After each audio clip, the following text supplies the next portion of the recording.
The sound of crystal glasses clinking filled the grand ballroom of my father's estate as laughter echoed across the marble floors. The chandeliers sparkled with a golden glow that reflected off the polished oak tables lined with silver trays of caviar and champagne. Guests moved from one corner to another, admiring the ice sculptures carved in the shape of cherubs holding tiny bassinets.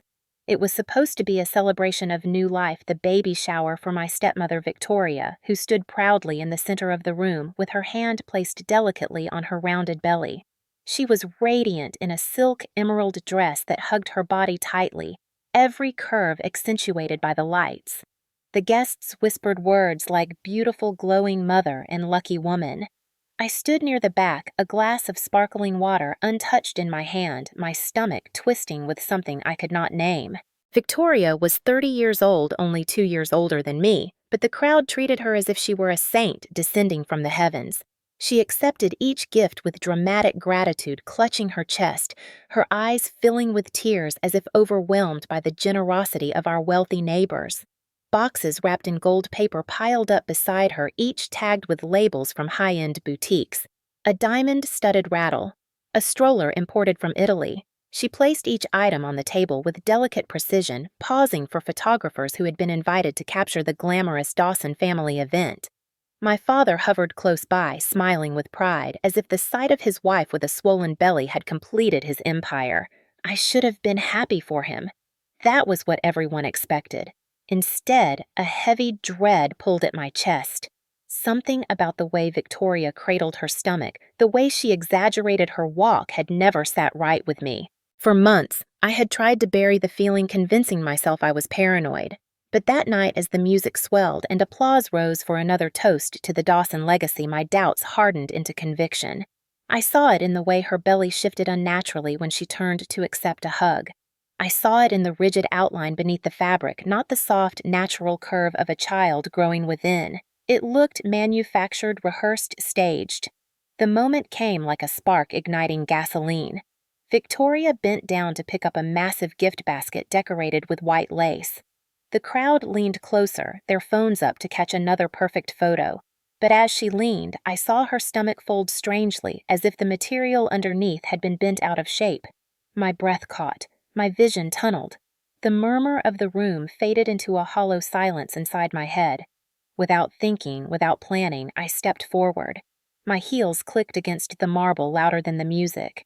And before I even realized what I was doing, I lifted my leg and drove my foot straight into Victoria's stomach. The sound that followed was not the scream of a mother in labor. It was the collective gasp of 50 people watching in horror. Victoria collapsed backward into a shower of wrapping paper and porcelain figurines. My father shouted my name, his voice hoarse, filled with disbelief. "Rachel, what are you doing?" Guests screamed. One woman dropped her glass, the crystal shattering into shards that scattered across the floor. My grandmother clutched her chest and slumped in her chair, her face pale. A cousin rushed to her side, fanning her with a napkin. Across the room, phones were raised higher, recording every second of the chaos. I heard someone say, "Call 911." Another voice shouted, "Arrest her." I stood frozen, my chest heaving, my heart pounding in my ears. My father stormed toward me, his fists clenched, his face red with rage. "You have lost your mind, Rachel," he roared. "How could you attack a pregnant woman in front of everyone?" Cameras flashed. Guests pushed one another to get closer, half to help half to capture the scandal of the year. My stepmother lay on the ground, groaning, clutching her belly, eyes wide, as if she were the tragic heroine of some cruel play. For a moment, I thought I had gone too far. I thought I had made the mistake of my life. Then I saw it. The belly she held so tightly dented inward where my foot had struck. Not soft tissue, not the living resilience of a child beneath skin, but a hollow concave shape that did not spring back. It sat there like memory foam, a grotesque mockery of pregnancy. Gasps turned to confused murmurs as several guests bent forward, their eyes narrowing at the sight. My own voice broke through the storm. "Look at her stomach! Look closer!" The ballroom froze. My father's rage faltered confusion flickering across his face. Victoria's hand moved frantically, trying to cover the dent, her lips trembling. But the cameras were faster. The flashes lit up the truth pressed beneath the silk. A silence heavier than the marble walls fell over the crowd. In that moment, the entire Dawson dynasty stood on the edge of collapse, and the secret I had long suspected was about to rip our family apart. I grew up in a house where marble floors gleamed like mirrors and oil paintings of ancestors stared down from gilded frames, yet there was always an emptiness that wealth could not fill. My mother died when I was still in college, and her absence left a silence in the halls that money or parties could never replace. My father buried himself in work, expanding Dawson real estate into one of the largest property empires in the state. He was respected, envied, even feared in some circles, but at home, he was mostly a ghost, present in name, but absent in presence. By the time I turned 20, he surprised us all with a new marriage. Victoria entered our lives like a storm wrapped in silk. She was 30 now, but back then she was only 22, a woman whose beauty turned heads wherever she went. She was barely 2 years older than me yet. From the beginning, she treated me as if I were her subordinate rather than her equal. My father was enchanted by her, convinced he had found someone who could bring warmth back into his cold mansion. For him, she was youth charm and glamour all in one. And for me, she was a shadow stretching across every corner of my life. Victoria quickly learned how to wrap my father around her little finger. She convinced him to let her manage household staff, then slowly inserted herself into company events, standing by his side at galas, shaking hands with partners, smiling for photographs that appeared in glossy magazines. At first, I thought my father would keep business and personal life separate, but within a year, she was speaking at charity dinners under the Dawson name, presenting herself as a partner in the empire. It was not long before she was involved in investment discussions, persuading him that her insights were valuable. I watched as he handed over more control, not because she earned it, but because he was blinded by infatuation. When Victoria announced her pregnancy, the house exploded in celebration. My father called it a miracle, a sign that life had given him a second chance at happiness. But almost immediately, the inconsistencies began. She told him this was a high-risk pregnancy, that the doctor had warned her of potential complications. According to her, the fetus was delicate and could be lost at the slightest stress. Because of this, she explained she could not allow anyone to touch her belly, not even my father, and every appointment had to be discreet. She said she visited a private clinic for the elite where confidentiality was sacred. She returned with ultrasound prints that lacked hospital logos, and when I asked why she insisted the clinic protected celebrity clients by removing identifiers, my father never questioned it. He had meetings stacked back-to-back investors to appease developments to oversee. He was too busy, too trusting, and perhaps too eager to believe that fate had blessed him again. Victoria told him to relax, to let her handle everything, and he obeyed without hesitation. At home, she often wore flowing dresses that concealed her figure, saying tight clothes made her uncomfortable. When events required her to display the glow of motherhood, she appeared in tailored gowns that revealed a perfect round belly, convincing enough under the spotlights. The silicone prosthetic she used was of such high quality that most people, even doctors from afar, would not have suspected. To the outside world, she was the radiant wife of a powerful man carrying the heir to a fortune. To me, she was an actress playing a role too perfectly. Her every movement rehearsed, her every sigh exaggerated. I tried to share my unease with my father, but he snapped at me, accusing me of jealousy. He said I resented Victoria because she gave him the family I could not. His words sliced deep, as if my worth was diminished by my inability to make him happy. Each time I brought up a strange detail, he grew angrier. He warned me not to spread rumors that could tarnish the Dawson reputation. In his eyes, Victoria was untouchable. I felt myself slipping further into isolation, trapped in a household where truth was unwelcome and appearances ruled. My brother Ethan sided with them, grateful for the harmony he believed Victoria brought, and I became the lone skeptic. My father's devotion to her was unshakable, his wealth and influence shielding her from scrutiny. Victoria knew it too, and she played the part of fragile, expectant mother so convincingly that even seasoned women in our family fell for her act. My grandmother knitted baby blankets, my aunts sent checks for medical costs, and my father boasted to colleagues about the son or daughter who would inherit the Dawson name. Every gift, every dollar, every ounce of sympathy fed her illusion. I felt like a voice shouting in the wind, unheard, ridiculed, dismissed as bitter. And with each passing week, the mask she wore grew more dangerous because it was not just about deceiving my father anymore. It was about weaving a lie so big it could swallow us all. The weeks that followed were a tormenting cycle of doubt and dread as I watched Victoria flaunt her pregnancy like a crown while my father basked in the glow of impending fatherhood. The more I observed, the more details gnawed at me. At a dinner party held in our dining hall, I caught sight of Victoria sipping from a glass of red wine. My eyes widened, and when I asked her about it, she laughed lightly, brushing me off with the casual explanation that her private doctor said a little wine was harmless. The guests nodded in agreement, but I felt my stomach churn. I had read enough about pregnancy to know most doctors in America strongly advised against alcohol. Later that evening, I noticed her excusing herself early, claiming fatigue. Yet moments later, I saw her reflection in the mirror across the hall, chatting animatedly with a friend. Her energy far from drained. Each inconsistency built upon the last, stacking into a tower of suspicion that threatened to topple my sanity. I began searching through the ultrasound images she kept in an album, flipping them under the dim light of my room. The dates did not line up with the timeline of her supposed pregnancy, and the images lacked the clarity and hospital identifiers I had seen on my own medical records in the past. When I mentioned this to Ethan, he frowned, accusing me of nitpicking. He told me I was seeing ghosts where none existed, that I was jealous because Victoria had succeeded in gaining the affection of our father. His words stung, yet I could not silence the unease that tightened in my chest every time Victoria walked into the room. I decided to follow her. On 3 separate occasions, I trailed her car through the streets of the city, careful to remain far enough behind not to arouse suspicion.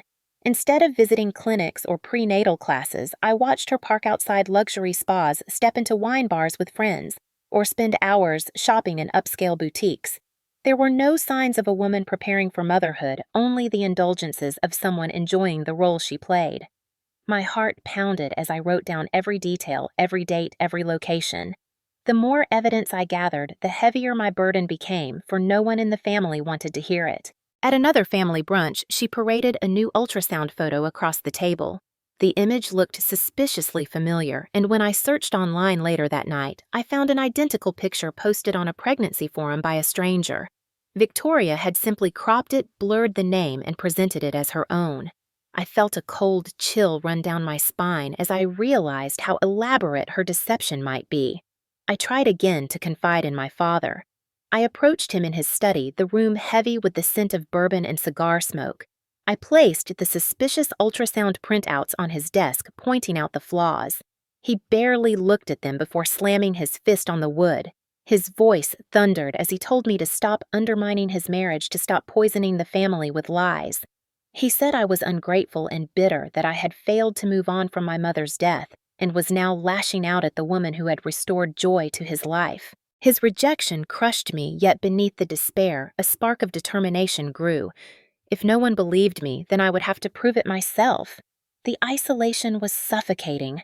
I saw the way guests at events looked at me when I lingered too long near Victoria, whispering behind their champagne glasses that Rachel could not handle her father's happiness. I saw the way Ethan avoided me siding with Victoria, buying her explanations without hesitation. Each time she placed her manicured hand on her swollen belly, cooing about the baby's future, I felt bile rise in my throat. My doubts were no longer whispers in the dark. They were screams inside my head, demanding to be heard. One night, unable to sleep, I followed her again. This time she drove to a hospital, and for a moment, hope flickered that perhaps she really was seeking care. But instead of entering the maternity ward as she claimed, I watched her linger near a waiting area, trailing behind a young pregnant girl who seemed alone. My chest tightened as I noted every movement, every glance, every detail. The puzzle was starting to reveal its picture, though I did not yet understand its full horror. When I confronted Ethan with this observation, he snapped his eyes cold. He said I needed therapy, that I was spiraling into obsession. But deep down, I knew what I had seen was real. My suspicion was no longer a shadow. It was the shape of a monster wearing a silk dress, smiling for the cameras, fooling everyone except me. The night of the baby shower arrived like the climax of a theater production, every detail staged to perfection. The estate glowed with strings of lights draped across manicured hedges, and valets ushered luxury cars into neat lines along the circular driveway. Inside the ballroom, shimmered with chandeliers and floral arrangements taller than most guests, roses and lilies imported from abroad, their scent heavy in the air. Nearly 70 people filled the room, a mixture of family, business associates, and society figures, their voices mingling in a symphony of wealth and expectation. Victoria floated among them in a fitted white gown that clung to her curves and showcased her round belly like a prized jewel. Photographers snapped picture after picture as she lifted champagne glasses in mock toasts, never drinking, always posing her smile unwavering. My father stood beside her proud, his arm protectively around her back, as if shielding her from the world. I stayed near the edges, my heart thudding with unease, my eyes fixed on her every move. The crowd gushed over her glow, commenting on her elegance and maternal grace. They saw an angel, but I saw a fraud. I noticed the subtle way her belly shifted when she turned too quickly, the rigid lines beneath the fabric that no natural body should make. My palms grew damp, my breath shallow. I told myself to stay calm, to wait for proof, but with every second the walls of the room seemed to close in, suffocating me under the weight of lies. Guests showered her with gifts, jewelry for the unborn child, heirlooms wrapped in velvet boxes, strollers that cost more than some cars. Each package she opened with theatrical tears clutching her chest, exclaiming gratitude as if she had been chosen by heaven itself.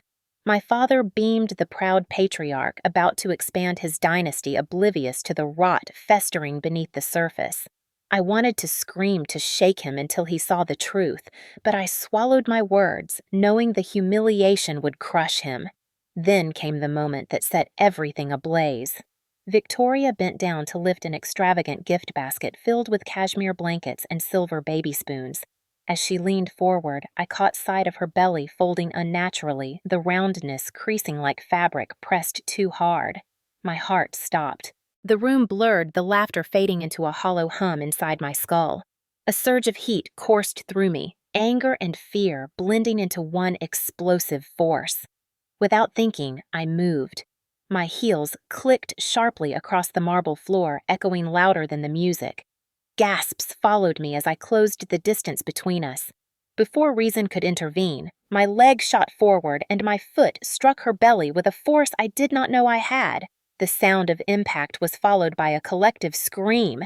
Victoria staggered back, crashing into the gift table, crystal figurines shattering wrapping paper flying through the air. Guests shrieked, their voices overlapping in a cacophony of horror. My father's roar pierced through it all as he shouted my name, his face contorted with disbelief and fury. "Rachel, what have you done?" My grandmother collapsed in her chair, clutching her chest as relatives rushed to fan her with napkins. Phones shot into the air, capturing every chaotic second, flashes exploding like gunfire in the frenzy. Someone shouted, "Call 911." Another yelled, "Arrest her." I stood frozen, my chest heaving. My vision tunneled the enormity of what I had done, pressing down on me like a mountain. My father stormed toward me, his fists clenched, spittle flying from his lips as he called me insane, a disgrace to the family name. Cameras clicked. Guests gasped the air thick with judgment and shock. For a fleeting moment, I believed them. I believed I had crossed the line, that I had condemned myself as the monster everyone claimed I was. But then my eyes fell on Victoria sprawled on the ground, clutching her belly with trembling hands. Where my foot had landed, her stomach caved inward, not like flesh, but like memory foam holding the shape of the impact. It did not spring back, did not move naturally. It stayed dented, grotesque, artificial. Murmurs rippled through the crowd, confusion mingling with horror. What was that? "Did you see? Look at her stomach." Victoria's face, drained of color, panic flashing in her eyes as she tried to cover the deformity with her hands. My voice, sharp and trembling, cut through the chaos. "Look at her stomach. Look closer." The ballroom stilled, every eye fixed on her. My father's anger faltered, his brow furrowed as he glanced down at the bizarre dent beneath the silk gown. Guests leaned forward, whispering pointing disbelief etched on their faces. Victoria shook her head violently, her hair whipping across her face, muttering excuses, but the truth was already unraveling in plain sight. The silence was heavier than any scream, heavier than the chandeliers above pressing down on all of us as the illusion of the Dawson family's miracle shattered into pieces on the marble floor. The silence lasted only a heartbeat before it broke into a storm of gasps, shouts, and frantic voices, everyone clamoring for answers, everyone trying to make sense of what their eyes were seeing. I pushed forward through the stunned circle of guests, my pulse pounding, my breath coming in ragged bursts. Victoria scrambled backward on the floor, her hands clutching at her gown, her eyes wild, but I seized the edge of the fabric and yanked. The silk tore with a sharp rip, and underneath the elegant dress straps and thick silicone padding gleamed under the lights. Gasps turned into horrified shrieks, several women covering their mouths with trembling hands. The flawless, glowing mother they had worshipped seconds ago was revealed as an actress in costume. Phones recorded every detail, capturing the fake belly that clung to her body like a grotesque mask. Victoria screamed, thrashing, insisting I was jealous, unhinged, dangerous, that I had planted the contraption myself. But her words dissolved into the noise of the room as guests bent closer, their hands brushing against the padding, feeling the unnatural rubbery texture. My father's face twisted a mixture of rage and disbelief, his voice hoarse as he demanded to know what was happening. I looked him in the eye and shouted that she had been lying, that she was never pregnant, that everything was a performance. His hands shook as he backed away, torn between fury at me and the undeniable evidence staring him in the face. I reached into my bag and pulled out the documents I had carried for weeks, proof I had been too afraid to show until now. I spread photographs across the table, snapshots of Victoria leaving a liquor store with bottles of wine, of her sitting in a bar for hours when she claimed to be at prenatal appointments, of her computer search history I had captured when she left her laptop unattended at the house. The images showed phrases typed into the search bar: realistic pregnancy belly buy online, how to fake morning sickness, what to say at baby shower. I held them high for everyone to see. Guests swarmed forward, snatching the papers from my hand, passing them around with trembling fingers. A cousin whispered she had seen the same belly on an online costume store.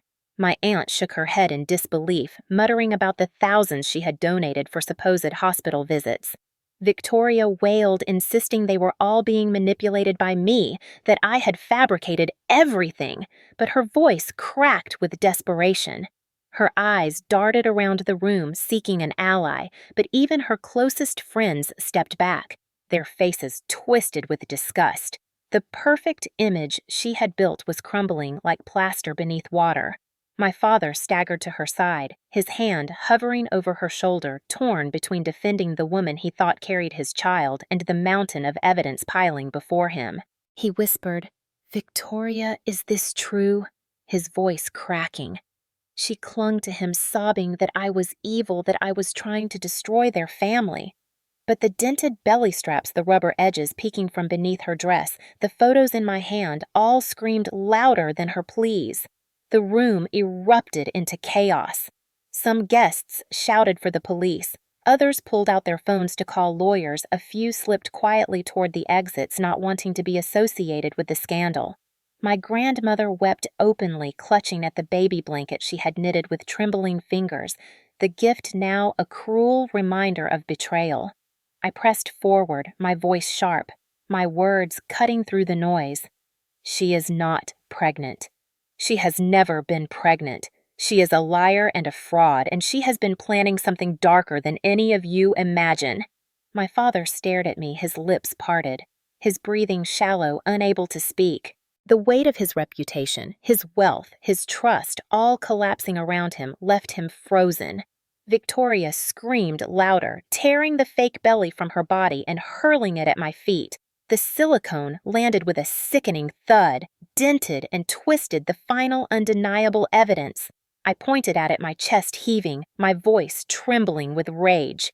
"This is your miracle mother, your glowing angel. This is what she has been hiding. The cameras captured every second flashes, searing the moment into permanence. The dynasty that had stood untouchable for decades was unraveling in one night, and the truth, as ugly as it was, had finally clawed its way to the surface. The room seethed with confusion, voices overlapping, questions colliding, but I knew this was only the surface of the nightmare. The fake belly was not the end, it was only the first layer peeled back from something far more sinister. I forced myself to speak over the cacophony, my throat raw, my body trembling. You all think this was just about sympathy, just about stealing gifts or money. No, it is worse than that. Much worse. The guests turned toward me, their faces pale, their eyes darting between the silicone mass on the floor and the woman who had worn it like armor. Victoria snarled her composure, shattering, screaming that I was delusional, but I refused to stop. For weeks, I had followed her, and what I found made my blood run cold. I told them about the nights I trailed her car into the city, how she parked outside hospitals and lingered in waiting rooms where she did not belong. I told them about the girl she had fixated on, Maya Torres, a 19-year-old with no family, a girl who came alone to prenatal appointments and left without anyone to hold her hand. My voice rose with urgency as I explained how Victoria had shadowed her movements, sitting nearby in cafeterias, trailing her to the bus stop, following her across parking lots. Gasps rippled through the room, mothers clutching their own stomachs protectively, fathers shaking their heads in disbelief. I opened the folder I had hidden in my bag, spreading across the table. The photographs I had taken, the screenshots I had saved from Victoria's laptop when she left it unattended.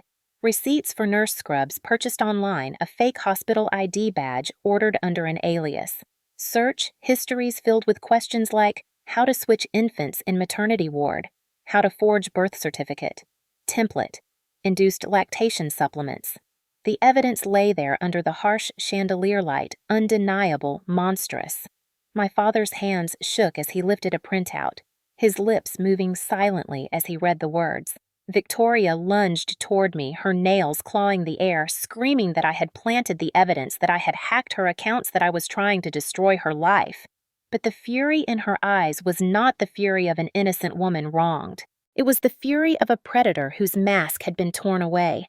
Guests recoiled from her, their trust bleeding out onto the marble floor with every revelation. I told them how she had planned to fake labor in our mansion that very night, to lock herself away until morning, then appear with a newborn she had stolen from Maya, claiming it as her own Dawson heir. She had the car seat, the forged papers, even hormones to produce milk, so no one would question her. She had every angle covered, every detail rehearsed, every lie sharpened like a blade. The crowd erupted in horrified cries, some shaking their heads, others whispering prayers. My grandmother sobbed openly, her body shaking as she whispered that she had given Victoria $50,000 for what she thought were medical bills. My father staggered back, his face ashen, his empire of trust crumbling. He muttered no over and over, as if repetition could undo the reality clawing at him. But then came the twist that made the room go cold.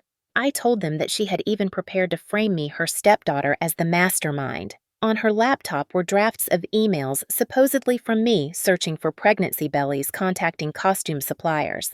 She wanted to leave a trail that would cast suspicion my way so that when the inevitable cracks formed, all eyes would turn to me, the jealous daughter, the bitter rival. The guests turned toward me, their eyes wide, their voices trembling. The thought that she not only planned to steal a child but to destroy me in the process sent a shiver through the crowd. My father's face twisted with pain as he looked between us, torn, broken, unable to reconcile the woman he had loved with the monster now unveiled. Victoria laughed, then a harsh sound that rang against the marble walls. She sneered that no one would believe me, that money and lawyers could wash away any accusation, that powerful men had always protected her and always would. But her voice cracked as the crowd whispered, as cameras clicked, as the truth stood naked before them all. I shouted back that this was the end, that she would not lay a hand on Maya's child, not while I still had breath in my body. The room spun with hysteria, and outside, sirens wailed in the distance, growing louder with every second. My cousin clutched her phone, already on the line, with the police describing fraud conspiracy attempted kidnapping. My father covered his face with his hands, his shoulders heaving, while the dynasty he had built teetered on collapse. Victoria crouched low, her eyes darting like a trapped animal searching for escape, but there was nowhere left to run. The truth had been dragged into the light, and the darkness she carried could no longer hide behind silk and smiles. The wail of sirens grew louder until flashing red and blue lights splashed across the windows of the ballroom, sending waves of panic through the guests, who whispered and clutched one another. The heavy doors burst open, and uniformed officers entered with commanding voices instructing everyone to step aside. My cousin hurried forward, phone still in hand, showing them the photos and search history I had uncovered. The crowd parted to reveal Victoria still on the floor, her gown torn, the fake belly cast aside like a grotesque prop. Her eyes widened when she saw the police, but then she began wailing, clutching her stomach as if still carrying life, shrieking that she had been attacked, that I had assaulted her unborn child. The officers exchanged uneasy glances, and my father leapt forward, his face red, pointing at me as he shouted that I had disgraced the family, that I had nearly killed his wife and his heir. The room filled with cries of outrage, some guests siding with him, others whispering about the exposed silicone, the photographs, the lies. I held up the folder, trembling in my hands, begging the officers to look at the evidence to see that Victoria had been faking to understand that I had saved a child from being stolen. One officer took the folder while another knelt beside the fake belly on the floor, pressing it with a gloved hand, his brows furrowing as the indentation remained. The crowd gasped again, torn between loyalty to the Dawson name and the horror unraveling before them. But procedure prevailed, and within minutes both Victoria and I were in custody. They read me my rights as guests filmed their cameras devouring my humiliation, their whispers etching the story into gossip that would spread like wildfire. My wrists burned against the cold steel cuffs as my father screamed at me, calling me insane, ungrateful, vile. I shouted back that Victoria had been planning to kidnap Maya's child, that she had prepared false documents, that she had even created fake evidence to frame me. The officers listened but remained stoic, their duty to process before they judged. They led us through the crowd, past the shattered remnants of the gift table, past the flashing phones and horrified faces. Outside, reporters already gathered, drawn by the chaos and the wealth of the Dawson family, their microphones thrust forward, their cameras rolling. The headlines would write themselves, "Heiress kicked stepmother's pregnant belly at lavish party." I lowered my head, shame and fury burning together while Victoria howled, still clutching her stomach as if an invisible child writhed inside. In the squad car, the silence between us crackled with hatred. She hissed that I had ruined everything, that I would pay for crossing her, that no one would believe me once her lawyers were finished. I stared back, trembling but resolute, whispering that her plan was over, that Maya's child would never be hers. At the station, they separated us, questioning us under harsh fluorescent lights. They asked me why I had attacked her, why I believed she was lying, what proof I had. I repeated everything, the fake ultrasounds, the nights I followed her, the receipts on her laptop, the dent in the prosthetic. They took the folder, examined the photos, noted every detail. They asked if I had witnesses, and I told them to speak with my cousin, with the guests who had touched the belly themselves. Still, the law was the law, and I was booked for assault while they held her for fraud and conspiracy pending investigation.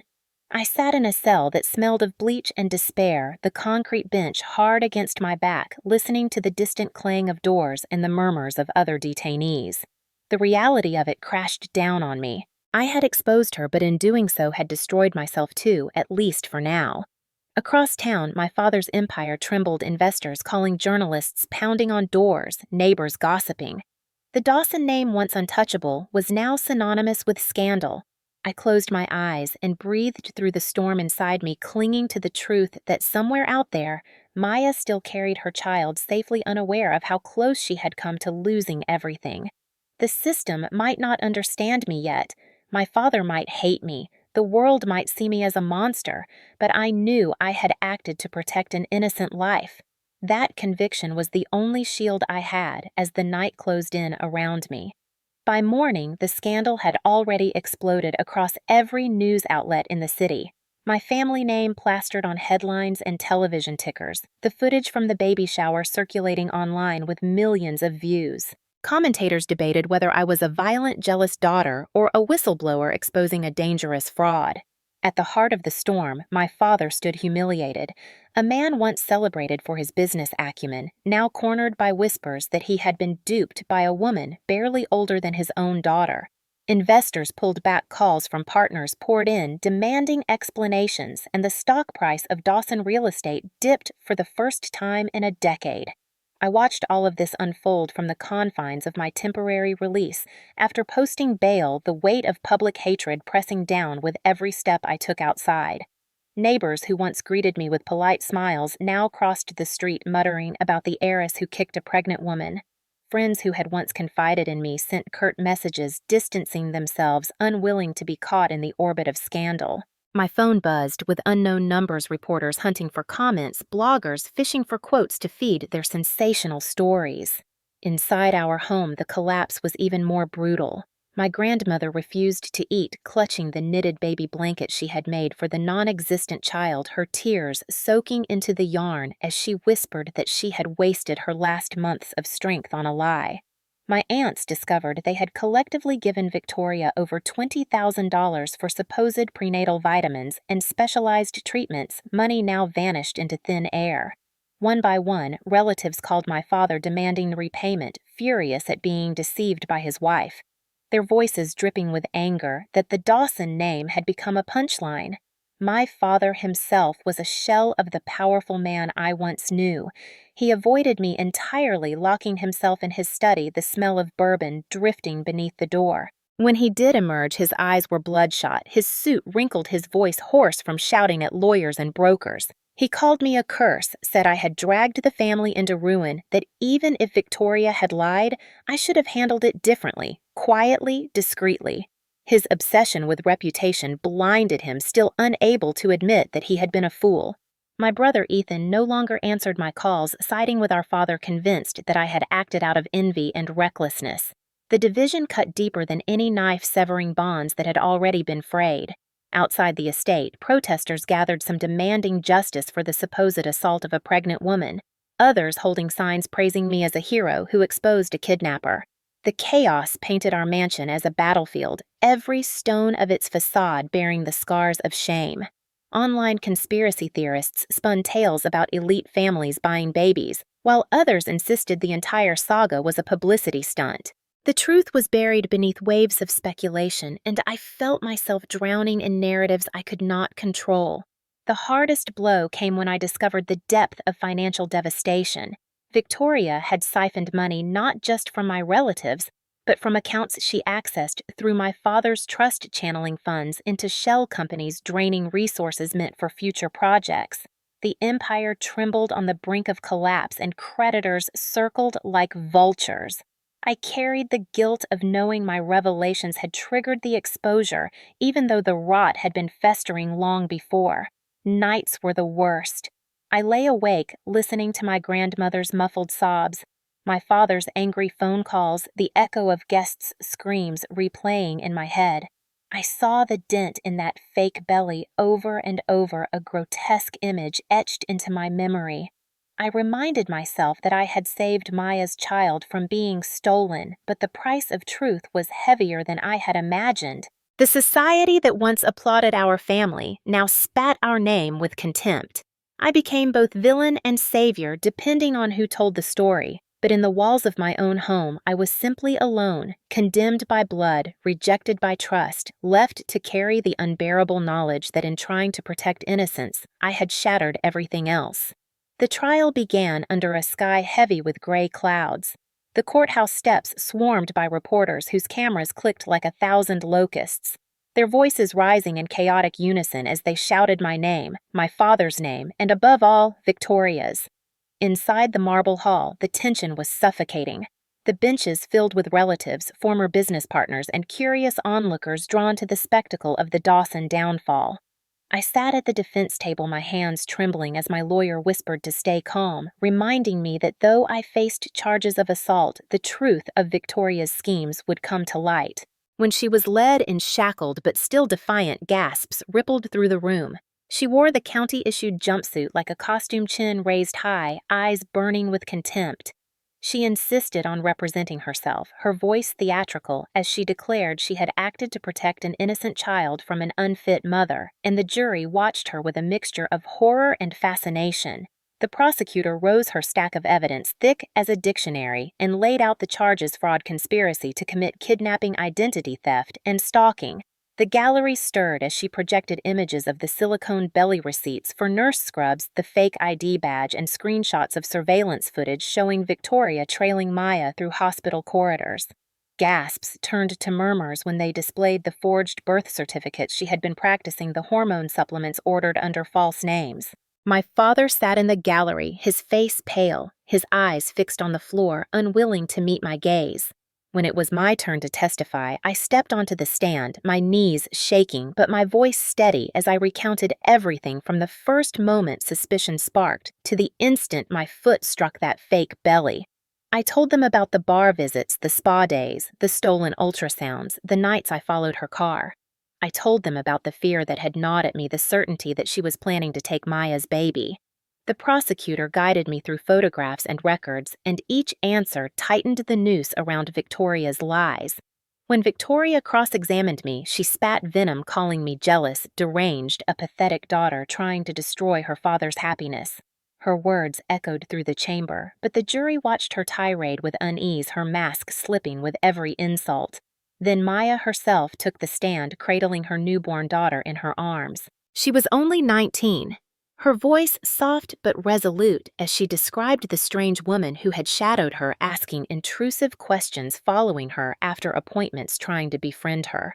Tears shimmered in her eyes as she explained the terror she felt when she learned that woman planned to steal her child. The baby whimpered, and the sound silenced the courtroom, driving home the stakes of Victoria's madness. Experts followed psychiatrists, explaining her narcissistic and antisocial tendencies. Detectives, detailing the evidence seized from her apartment, including journals filled with Maya's daily routines, photographs taken from a distance, notes about hospital schedules. The walls closed in on her, yet Victoria still sneered, still clung to her twisted narrative that she was rescuing a baby.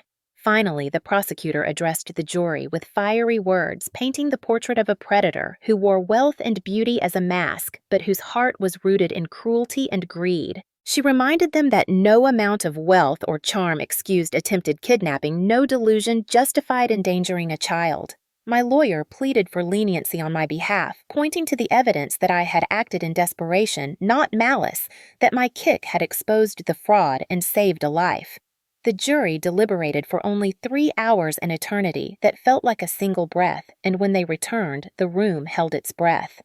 Guilty on all counts, the foreman declared, his voice steady as a hammer striking steel. Gasps erupted, some in relief, some in shock, and Victoria leapt to her feet, screaming that they were blind, that she was a savior, not a criminal. Bailiffs restrained her, dragging her from the room as she thrashed and cursed, her voice echoing down the corridor like the howl of a cornered animal. When the judge pronounced her sentence 20 years with eligibility for parole after 10 only if she completed mandatory psychiatric treatment, the chamber buzzed with a grim satisfaction. Justice had spoken. As for me, the judge acknowledged the assault but considered the extraordinary circumstances. My charge was reduced to a misdemeanor punishable by community service and mandatory counseling. Relief and shame collided in my chest, for though I was spared prison, I would carry the stain of violence forever. My father finally raised his eyes, and in them I saw devastation, not only for the empire he had built, but for the blindness that had let such darkness into our home. He said nothing, just shook his head, and I knew it would be years before forgiveness could even be considered. As we filed out into the rain-soaked evening, the cameras flashed again, reporters demanding statements, but for the first time I felt steady. The truth had been heard, the mask ripped away, the child safe in her mother's arms. Justice was imperfect, but it was justice nonetheless, and though the Dawson name was scarred, I would no longer carry the weight of silence. When the gavel fell for the last time and Victoria was led away in chains, the world outside the courthouse erupted into a frenzy of flashing cameras, screaming reporters, and strangers who shouted both insults and praise at me. I walked past them with my head high, clutching the folder of evidence that had saved not only Maya's baby, but my own sanity, though the sting of shame still lingered from the months of being called a liar and a violent disgrace.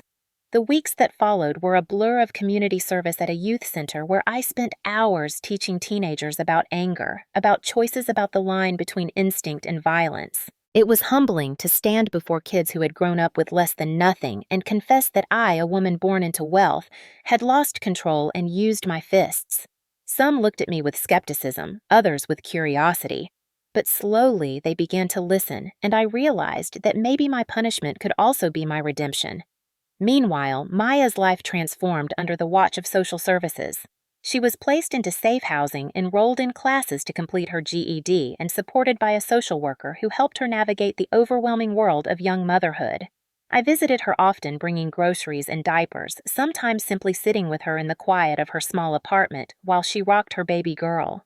She would tell me about her fears, her sleepless nights, her dreams of becoming a dental assistant, and I found strength in her resilience. Every time I saw that child smile, I reminded myself that the chaos and ruin had not been in vain, that an innocent life had been preserved.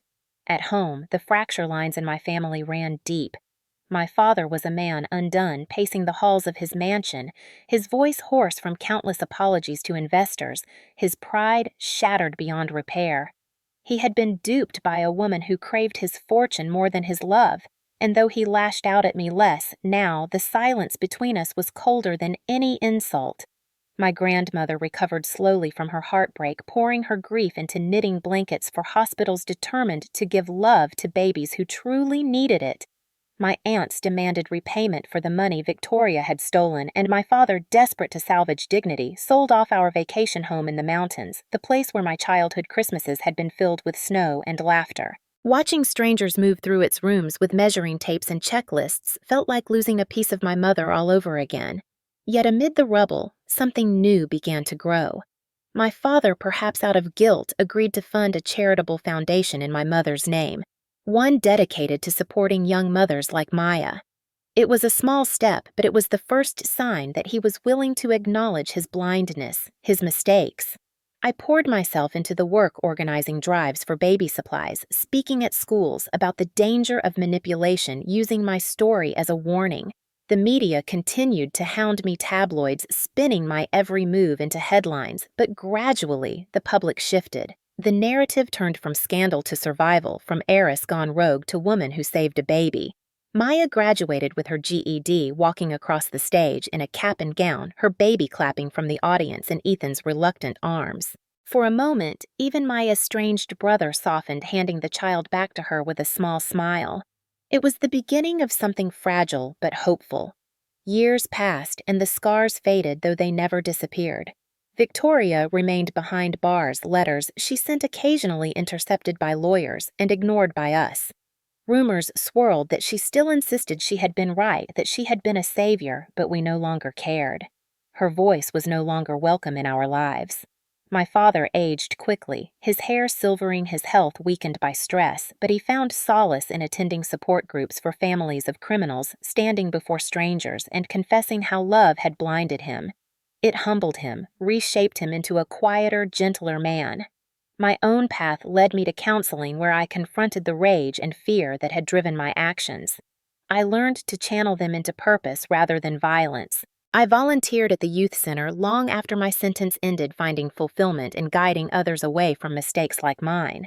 The mansion no longer felt like a palace of lies, but a place where truth was demanded, where no secret was left unchecked. On the 5th anniversary of the baby shower, Maya invited us to her new home, a modest townhouse she had purchased with the help of her job and scholarships. Her daughter, now a lively little girl, ran across the yard with boundless energy, her laughter piercing the air like sunlight through clouds. I knelt to embrace her, feeling the weight of everything we had survived crash over me. Family, I realized, was not just blood or wealth. It was the people who chose to protect each other even when the world misunderstood. That night, I stood at my mother's grave, the wind rustling the trees above, and whispered that though I had lost almost everything I had, also found something purer. I had found courage, purpose, and the strength to walk forward. The scandal would never be forgotten, the headlines etched forever in the archives, but neither would the truth. And the truth was that I had saved a life. That was my burden and my redemption.